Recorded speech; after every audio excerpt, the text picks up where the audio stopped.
Setelah Komisi Pemilihan Umum Papua telah menetapkan kursi calon nama-nama anggota legislatif yang terpilih pada bulan Juni kemarin, namun masih ada permasalahan 7 kursi dari Partai Perjuangan Demokrasi Indonesia belum bisa ditetapkan nama anggota DPR Papua terpilih dikarenakan keterlambatan dalam melaporkan rekening dana kampanye tahap ketiga.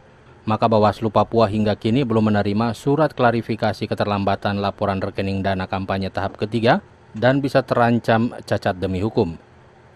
Ketua Bawaslu Papua Robert Horik mengatakan sesuai Undang-Undang Nomor 8 Tahun 2014 Pasal 138 Ayat ketiga dalam hal pengurusan partai politik peserta pemilu tingkat pusat, provinsi dan kabupaten dan kota tidak menyampaikan laporan penerimaan dan pengeluaran dana kampanye pemilu kepada kantor angkutan publik yang ditujukan KPU hingga batas waktu akan dikenakan sanksi berupa tidak ditetapkan calon anggota DPR Papua menjadi calon terpilih.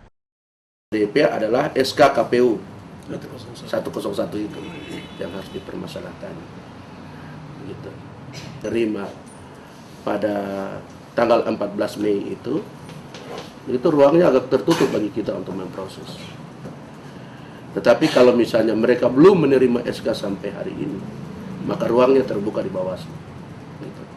Kita pada prinsipnya hanya menunggu. Kita kan tidak mungkin ke PDIP bilang, mana kamu harus proses ini, begini kan tidak mungkin.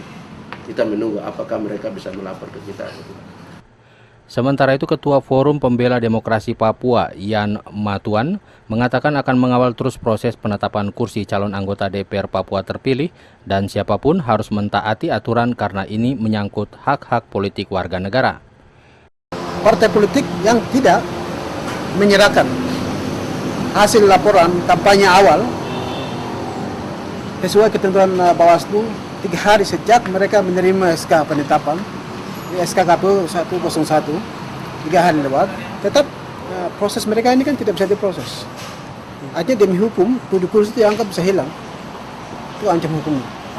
Kembali ke pasal 138.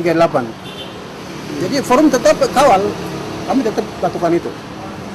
Siapapun partai apapun mereka harus mentaati aturan yang ada.